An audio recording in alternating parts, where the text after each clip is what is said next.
Evolution and creation have been pitted against each other for centuries.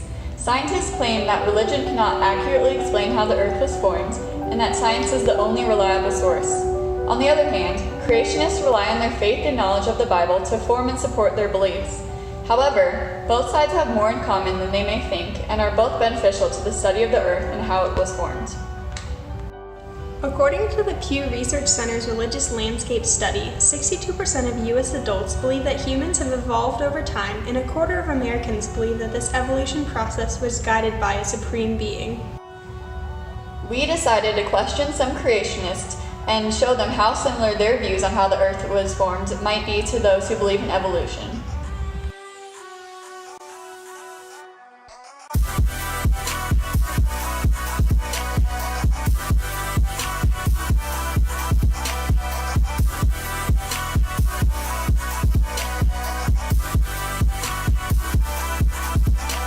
Hello there. My name is Mr. Howard. Seth McCutcheon. I'm Kimberly Boland. Hi, my name's Alex Jordan.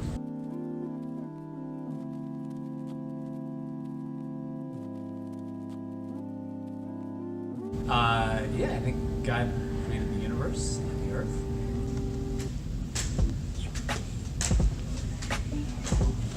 So the Big Bang? Yeah. By a creator? Doesn't matter.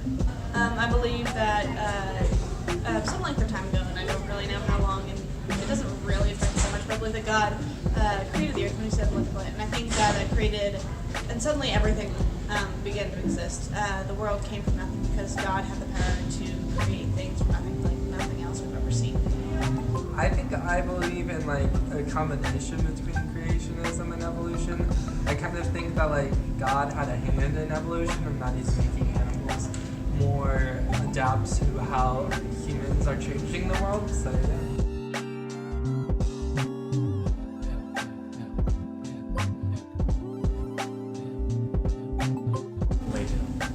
It seems like when God created the world that every animal has some similarity to something else, whether it's in structure or organ makeup and something like that. So, not being a biology background, with my limited knowledge, no, I cannot. No. People.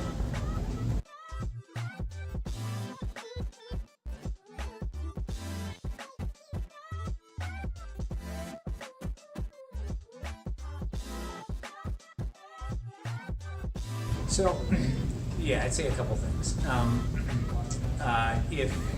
If I get to heaven and I find out that the world was created through through evolution, that certainly wouldn't change anything about my relationship with Jesus. There are a couple reasons I would say that I hesitate about evolution. From my Christian background, I'd say one, it gives the idea that God kind of starts the clock and then steps away from creation and lets evolution just take over. And that the Bible certainly doesn't teach that. It teaches about a God who's involved with this creation, an integral part of it. And then second of all, evolution gives the idea that humans are just one more step in the animal process. And clearly that's not true from Scripture either, that humans are created in God's image with eternal souls, and that humans are favored above animals. So that would be from a biblical perspective. Plus, we've spent hundreds of years in laboratories trying to create life, and we can't do it. And when we set up the perfect thing and have human interaction, we can't do it. And yet we're supposed to believe that somehow lightning struck primordial soup or something like that, and boom, we had a fully functioning cell. So the jump from non-life to life takes a bit more faith than I have, I think I would say. I don't think that God is trying to mess with us. It's not a game for him to just bam, bam, bam, there's everything is. There's some sort of natural order to it, because I think the reason science exists is for us to discover how God did things, the natural processes by which they came to be. So I think that assuming that either it all happened just randomly or that God just everything into existence, they're both stupid things. God's not trying to mess with us. He's not oh, they're gonna find this dinosaur fossil, he's so confused, it's gonna be hilarious. That's stupid. That's not how it works. I think that he does actually use use evolution a little bit. Not the way a lot of people think of it. Like I said, like people coming from monkeys that came from like animals that came out of the water, like fish turned into things with legs. I don't think it worked like that. But I do think God did create some element, implement some element of evolution that species and populations can adapt and change over time to the circumstances that they need to live in. So I think he actually did use it in a way.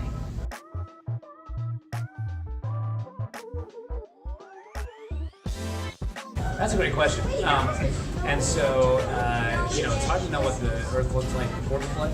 Of course, there's the theory of the water canopy around the Earth that came down. I don't know how much validity there is to that or not. There was, after the flood, I would think there was a lot of backwards cooling that perhaps created icebergs in the North and South Pole.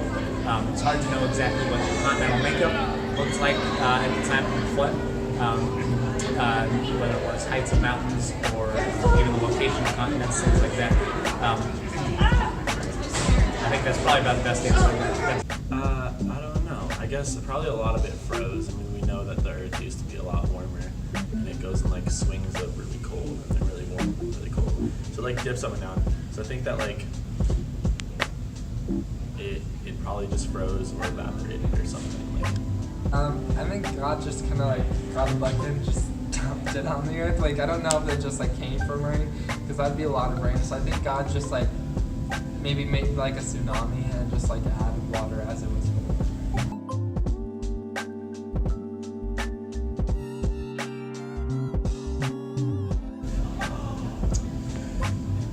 no. I believe we can see it's not necessarily an experiment, but there have been many studies showing that in the fossil record, while we do have signs of like animals like adapting and changing over time, there is no fossil evidence for any species turning completely into another species. Like evolutionist theory states that we all came from this one protist or whatever billions and billions of years ago. Over that time, we all changed into like fish, and then we could walk on the land and whatever. And then monkeys and people. We don't see that kind of fossil evidence. So I don't think you could really give a specific example, but I do remember like talking about how Darwin experimented with finches, which are birds, with how each of their beaks were different depending on the area that they were. So that was kind of like helping prove evolution. But then we were also talking about how like God made different species of finches for different things, so that could also prove creation.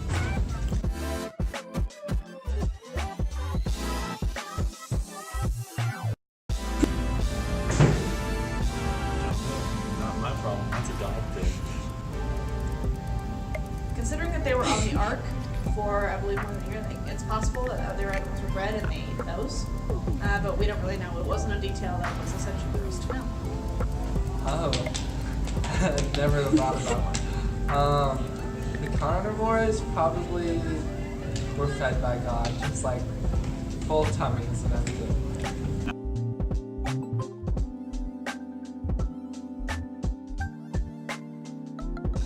Adaptation. I think that there is absolutely adaptation. We see much more diversity today than we did even a couple thousand years ago, because the animals were created to adapt to their habitats and the situations that arise from those sorts of things, like predators and such. I think that the animals do adapt. Like God created specific kinds, like cats, but He didn't create like tigers and lions and these, all of them. I think at the same time He created like a cat, and then those like through their adaptations created into different individuals. Yeah, I think because of how the world is changing based on how humans are changing it, or how animals are changing it, or just how the earth in general is changing itself, animals and humans have to adapt to that, and so I don't see why it's such a big idea that, or controversy that animals and humans are changing based on their environments. Through this questionnaire, you can see how many creationists have some similar views to that of an evolutionist, and we believe that it is very important to identify that these two belief systems are not pitted against each other, and that they have some very similar ideas. Even though creation and evolution seem like they may have nothing in common, there are actually many similarities between the two that both a creationist and an evolutionist can agree on. It's important to recognize the facts from both and realize that these are not pitted against each other, but rather actually have a lot in common.